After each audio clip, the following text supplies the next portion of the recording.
कलमा बोला, पांचवा मैं अच्छा मैं यही सोच रहा था, यीशु कहता मैं प्यासा हूँ। अच्छा जब बाइबल को 10 पढ़ते हैं ना, तो सामरी औरत का पता है किसी को? हाँ, कुएं चो पानी काट दी होंगी। यीशु मसीह पास जाते हैं, पानी मांगते हैं उससे, वो कहती तुम नहीं पता मैं सामरी हूँ।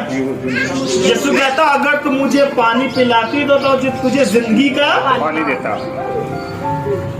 जो जिंदगी का पानी देने वाला शख्स है, वह सूली पे क्या कह रहा? मैं प्यासा।